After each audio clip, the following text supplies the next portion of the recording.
महायुतीचे उमेदवार प्रतापराव जाधव आपल्यासोबत आहेत. आपण त्यांच्याशी बातचीत करणार आहोत.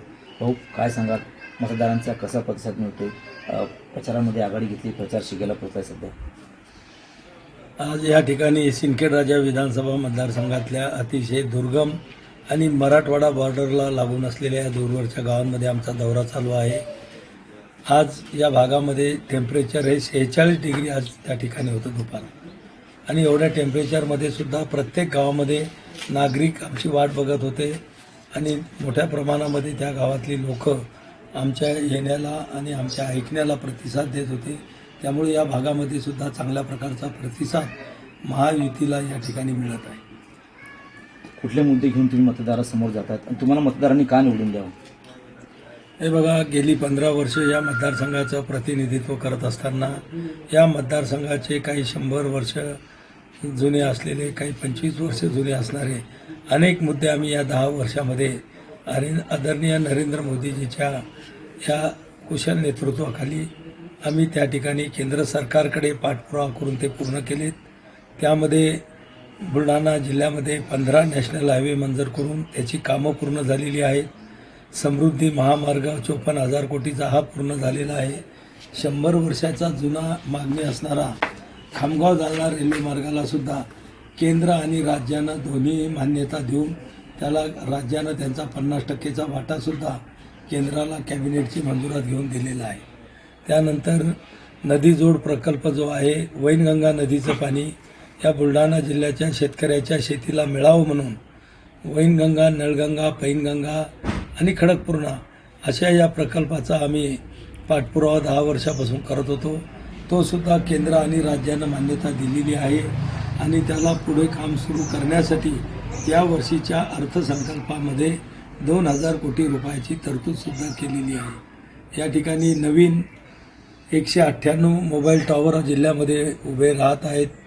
जिल्ह्यामध्ये पासपोर्ट ऑफिस त्या ठिकाणी सुरू झालेलं आहे. शेगावचं रेल्वे स्टेशन ए ग्रेडचं रेल्वे स्टेशन म्हणून अतिशय चांगल्या पद्धतीने त्या ठिकाणी कामं सुरू आहेत. मतदारसंघामध्ये रेल्वे क्रॉसिंगचे 2 ओव्हरब्रिज होते. एक ओव्हरब्रिज पूर्ण झाला, दुसराही आता लवकरच थोडं काम त्याचं 10-20% राहिलं, तोही पूर्ण झालेला आहे. म्हणजे केंद्र सरकारच्या अखत्यारीत होणारी सगळी कामं मागच्या मध्ये जी काही पेंडिंग होती ती पूर्ण झालेली आहेत. आणि पुढच्या 5 वर्षामध्ये या जिल्ह्यामध्ये आता दळणवळणाची साधनं झाली, पाणी मिळणार आहे, तर औद्योगिकरण या ठिकाणी वाढलं पाहिजेत म्हणून आमचा प्रयत्न आहे. त्यातून निश्चित जिल्ह्यातली बेकारी आम्ही कमी करायला हातभार लावू.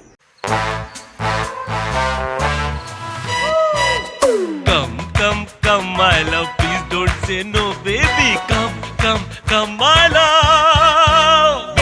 V-Guard के air coolers extra large cooling pads के साथ जो अच्छों को ठंडा करे.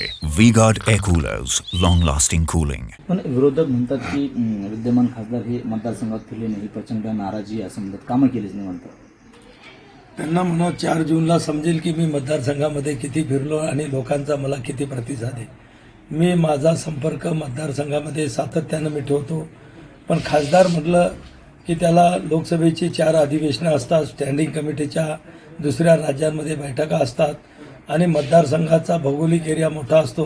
जवळपास 1250-1300 गावं या मतदारसंघामध्ये आहेत. त्यामुळं प्रत्येक गावापर्यंत जाणं, संपर्क ठेवणं कोणीही खासदार असलं तर त्याला शक्य होत नाही.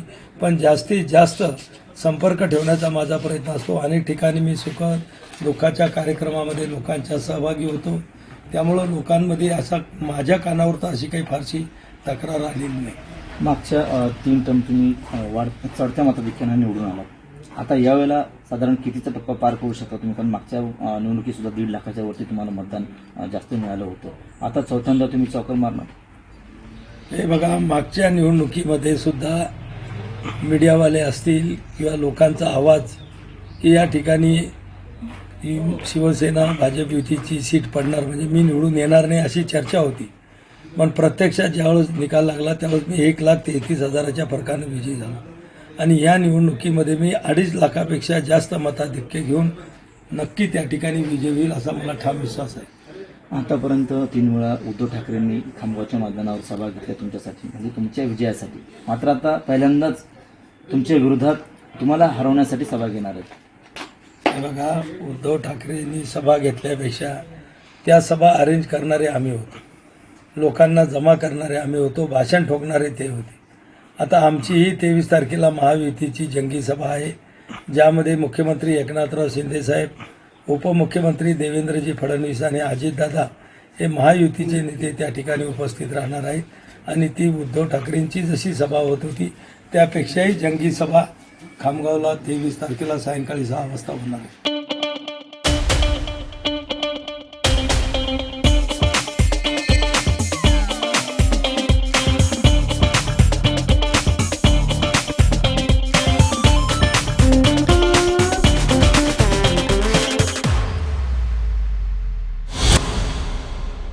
आतापर्यंत तुम्ही राष्ट्रवादीचे नेते शिंदे यांच्या विरोधामध्ये निवडणूक लढली. आता या एकंदरीत पाहिलं तर शिवसेना विरुद्ध शिवसेना अशी निवडणूक यावेळेस होणार आहे. तुमची शिवसेना खरी की उद्धव बाळासाहेब ठाकरे यांची शिवसेना खरी? हे बघा, याच्यामध्ये जी शिवसेना आहे ती आमची शिवसेना खरी आहे, कारण की बाळासाहेबांचे विचार त्यांनी सोडले, आम्ही सोडलेले नाही, ते घेऊन आम्ही पुढे जात आहोत.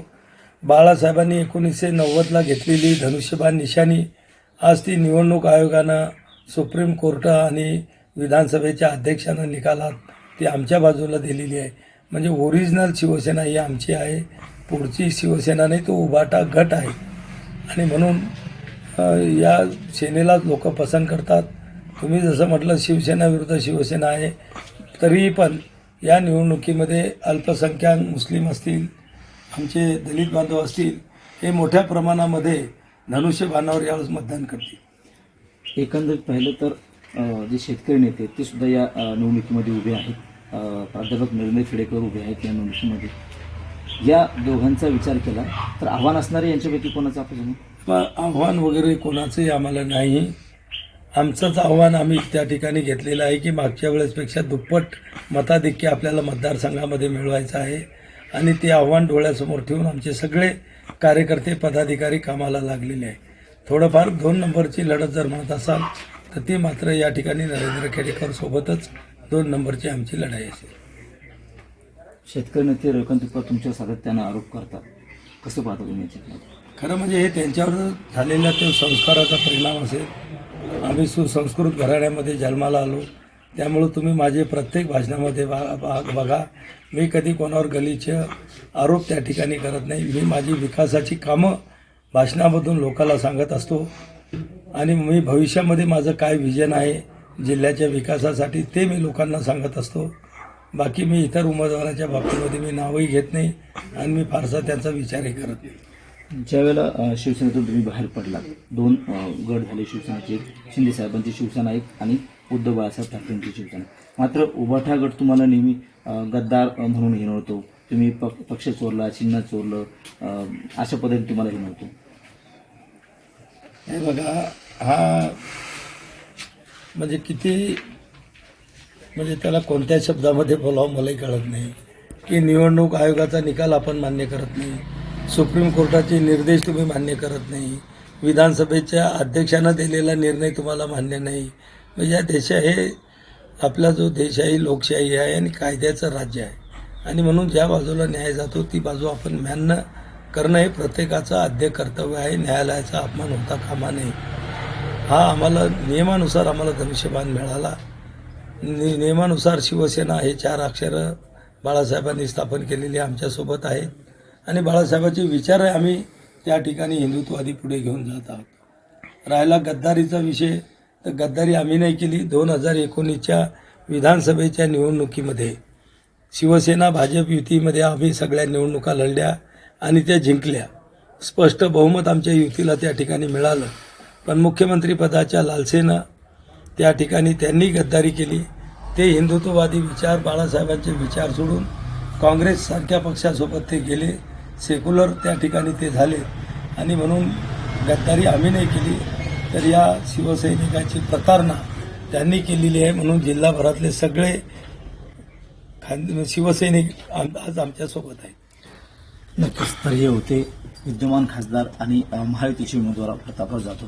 चला, येत्या निवडणुकीत 4 तारखेनंतर कळेल असं खासदार प्रतापराव जाधव यांनी या ठिकाणी सांगितलं. कॅमेरामन निलेश देशमुखसह गणेश सोळंकी, TV9 मराठी, बुलढाणा.